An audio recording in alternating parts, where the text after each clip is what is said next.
Hello दोस्तों, स्वागत है आपका उपाय पर। क्या एक किताब आपकी सोच को बदल सकती है? और क्या एक छोटा सा उपाय आपकी किस्मत को मोड़ सकता है? आज के इस वीडियो में आपको मिलेगा ज्ञान भी और समाधान भी। तो आइए शुरू करते हैं आज का उपाय एक नए किताब के साथ। आज की इस दुनिया में जब भी हम कोई काम करते हैं, चाहे वह बिजनेस से रिलेटेड से काम हो या अपनी लाइफ से जुड़ा कोई काम हो, हमेशा सिर्फ दो चीज़ों पर बात करते हैं। पहली व्हाट मतलब क्या, और दूसरी हाउ मतलब कैसे। और जो सबसे ज्यादा जरूरी चीज तीसरी होती है, उसे तो हम बिल्कुल ही भूल जाते हैं। हेलो फ्रेंड्स, उपाय पर आप सभी का स्वागत है। आइए शुरू करते हैं हमारी book summary start with why, जिसको लिखा है साइमन सिनेक ने। स्टार्ट विथ व्हाई जो है शुरू ही तीसरी बात से होती है। साइमन सिनेक का कहना है कि किसी भी चीज का व्हाट एंड हाउ से भी ज्यादा जरूरी होता है व्हाई, यानी आप जो भी काम कर रहे हो वो क्यों कर रहे हो, यह जानना बहुत ही जरूरी है। अक्सर लोग इस बुक को इसलिए नहीं पढ़ना चाहते कि उन्हें लगता है यह बुक तो सिर्फ बिजनेस के लिए है, और ऐसा बिल्कुल नहीं है। आप लाइफ में भी कुछ भी काम कर रहे हो, इसके लिए वाई जानना बहुत ही जरूरी है। इस बुक में हम आज बहुत कुछ नया सीखने वाले हैं। आइए शुरू करते हैं पहले चैप्टर के साथ। Chapter 1 starting with why. इस चैप्टर में हम एक गोल्डन सर्कल के कंसेप्ट को समझने वाले हैं, जो हमें बताएंगे कि आखिर वाई इतना जरूरी क्यों है, इसकी क्या वजह है कि वाई व्हाट एंड हाउ से भी ज्यादा जरूरी है। जिस गोल्डन सर्कल की हम बात कर रहे हैं, उसमें बेसिकली 3 सर्कल बनाए जाते हैं। एक के अंदर एक जिसमें वाई, हाउ एंड व्हाट लिखा हुआ होता है। इसमें जो सबसे बाहर का सर्कल होता है वह है व्हाट को रिप्रेजेंट करता है। अगर हम किसी कंपनी का एग्जाम्पल ले तो उसका व्हाट होगा उसका कोई प्रोडक्ट या सर्विस, जैसे प्रोसेस होती है बनाने की या सर्विस देने की, या फिर उनकी स्ट्रेटेजी। सब चीजें हाउ वाले सर्कल में आती है। और जो आखिरी और सबसे अंदर का सर्कल होता है वह होता है वाई का, मतलब क्यों।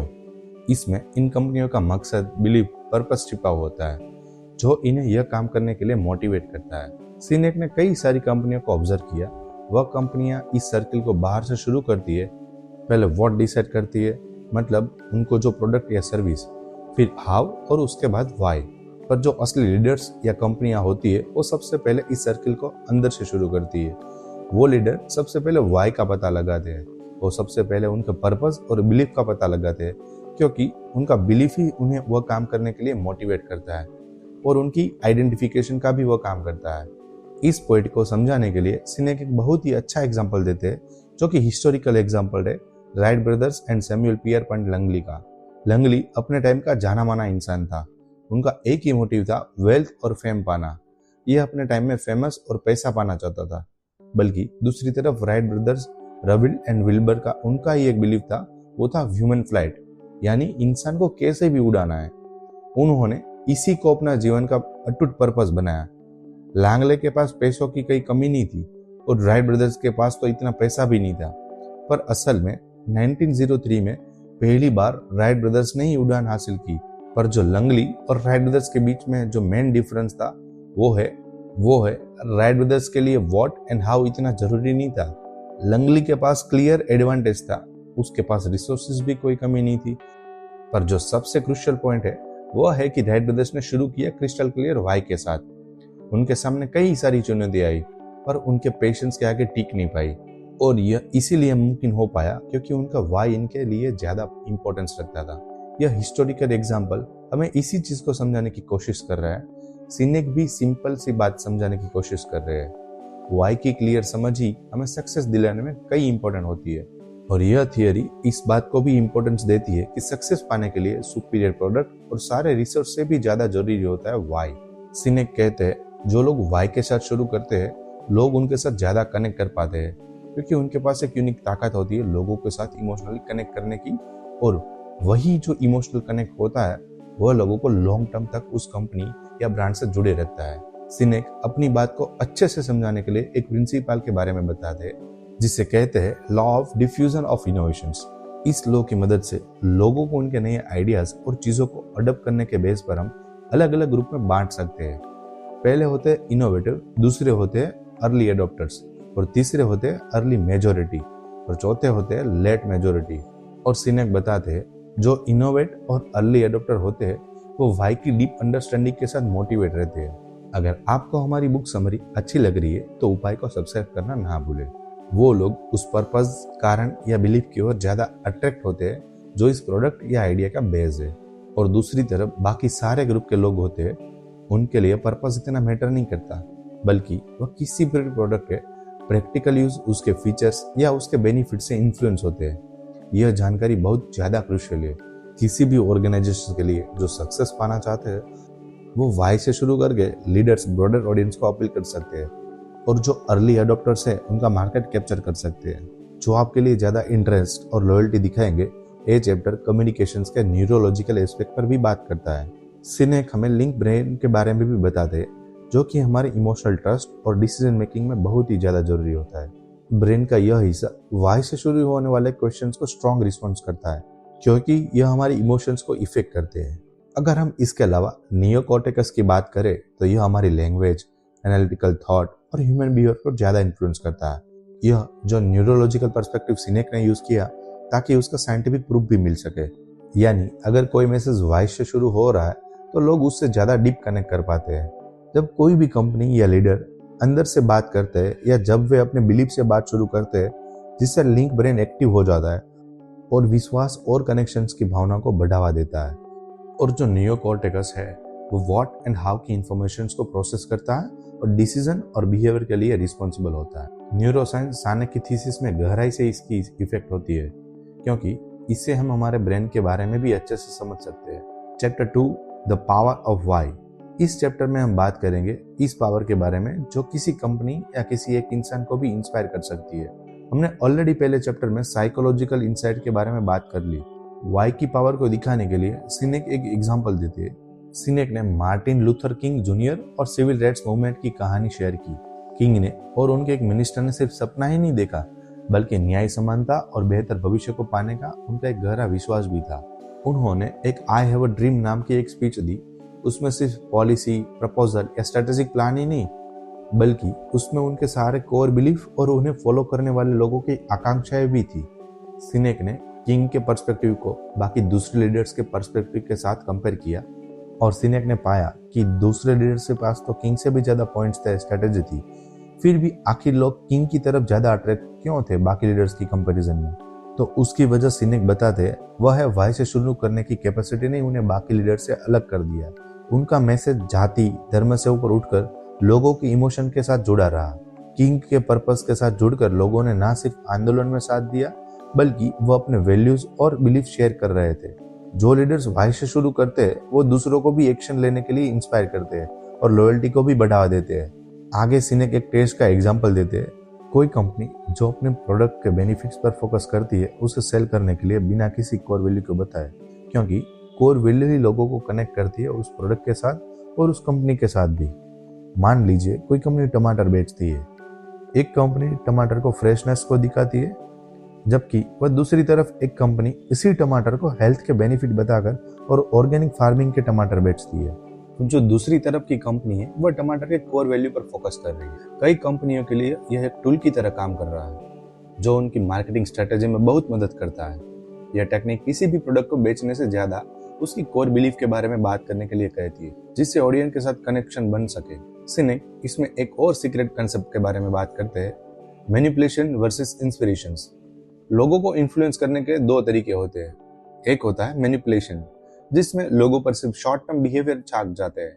मैनिपुलेशन में इतनी ताकत नहीं कि यह अपने में लॉन्ग टर्म चेंज ला सके। इसके लिए सबसे अच्छा वैल्यूएबल और जेन्युइन तरीका है इंस्पिरेशन। इसके लिए सिनेक साउथ अफ्रीकन एयरवेज फ्लाइट 295 की स्टोरी शेयर करते हैं। साल 1985 में उनका एक प्लेन क्रैश हो गया था, जिससे एयरप्लेन को क्राइसिस भी झेलना पड़ा। ट्रेजेडी के चलते सिनेक यहाँ दो तरह की अप्रोच बताते हैं। एक तो वोट वाली, जिसमें यह सिर्फ क्रैश की इंफॉर्मेशन प्रोवाइड कर सकता है। दूसरी अप्रोच है लोगों की भलाई और सुरक्षा की कमिटमेंट पर फोकस रहना। आप ऐसा लेटर जारी करें जो डीपर वैल्यू और पर्पस को दिखाता है, जो अफेक्टेड लोगों, फैमिलीज, एम्प्लॉय के साथ जुड़ा रहे। मैनिपुलेशंस और इंस्पिरेशन के बीच के डिफरेंस को आसानी से समझा जा सकता है। मैनिपुलेशन टेक्निक सिर्फ कुछ टाइम के लिए फायदे दे सकती है, लेकिन इसमें ऑथेंटिसिटी की कमी होगी और सस्टेनेबल सक्सेस भी नहीं मिलेगी जो लीडर्स और कंपनियां होती है उसको इंस्पायर करती है। उनका एक क्लियर पर्पस होता है और वह उसी से आपका ट्रस्ट और लॉयल्टी भी जीतती है। अगर आपको हमारी बुक समरी अच्छी लग रही है तो हमारी चैनल उपाय को सब्सक्राइब करना ना भूलें। यह चैप्टर हमें डिसीजन मेकिंग में भी वाई का इंपॉर्टेंस दिखाता है। सिनेक कहते हैं कि जब भी लोग अपनी वैल्यूज और बिलीव्स को ध्यान में रखकर कोई भी डिसीजन लेते हैं तो उन्हें वह डिसीजन अच्छा भी लगता है और इमोशनली सेटिस्फेक्शन भी लगता है। लोग इन लीडर्स और ऑर्गेनाइजेशन की ओर अट्रैक्ट होते हैं जो इनके वैल्यूज को शेयर करते हैं, क्योंकि लोगों को लगता है कि यह तो हमारी अच्छे के बारे में है। सिनेक इसे डिटेल में समझाने के लिए गोल्डन सर्किल इन पॉलिटिक्स का कंसेप्ट बताते हैं। उनका मानना है कि जो सक्सेसफुल पॉलिटिकल लीडर्स होते हैं वो वाई से शुरू करते हैं, जो उनके वैल्यूज और पर्पस को क्लियर दिखाते हैं, जो कि वोटर्स के साथ कनेक्ट करते हैं। और ऐसा करके यह लीडर्स एक आंदोलन क्रिएट करते हैं, लोगों को सिर्फ पॉलिसीज के लिए नहीं बल्कि उनके पीछे छिपा पर्पस के कारण एकजुट होने के लिए इंस्पायर करते हैं। सिनेक इस चैप्टर का एंड यह कर कहते हैं कि आपको अपने वाई को ढूंढने के लिए एक्शन लेना होगा। आपको अपना कोर वैल्यूज और बिलीव का पता लगाना होगा। लीडर्स इसी वाई को समझकर लॉयल्टी को जीतते हैं और आंदोलन बनाकर दुनिया बदलने की ताकत रखते हैं। Chapter 4 how bringing the why to life. Sinek 5 whys की टेक्निक को बताते हैं जिसका यूज कर अक्सर लोग प्रॉब्लम सॉल्विंग में करते हैं। आइडियाज यह है कि मुद्दों की गहराई को जानने के लिए 5 बार वाई को पूछना। बार बार वाई को पूछकर कोई नॉर्मल इंसान या ऑर्गेनाइजेशन उन फंडामेंटल प्रिंसिपल का पता लगा सकता है जो उनके कार्यों में हेल्प करते हैं। इस चैप्टर में सिनेक वाई और हाउ की कंसिस्टेंसी को भी इंपॉर्टेंट देते हैं। सिनेक का मानना है कि किसी भी लीडर्स और ऑर्गेनाइजेशन को सक्सेस पाने के लिए गाइडिंग प्रिंसिपल यानी हाउ को कोर बिलीव यानी वाई के साथ अलाइन करना पड़ेगा।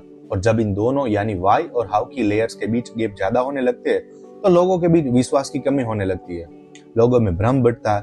और वही वाई और हाउ को एक साथ अलाइन करने के लिए सिनेक एक एल कंपनी का एग्जांपल लेते हैं। कंपनी का वाई है अलग तरह से सोचना और भागदौड़ से अलग चलना, और उनका हाउ यूजर फ्रेंडली प्रोडक्ट बनाना है, साथ में नई टेक्नोलॉजी का यूज करके। वही हाउ और वाई के अच्छे कनेक्शन की वजह से ही एल ने इतनी अच्छी सक्सेस पाई है। इस चैप्टर में सिनेक हाउ को भी अच्छे से समझाते हैं। सिनेक 2 तरह के लीडर्स के बारे में बात करते हैं। पहले वो जो अधिकार के साथ लोगों का नेतृत्व करते हैं, और दूसरे वो जो ऑथेंटिसिटी के साथ नेतृत्व करते हैं।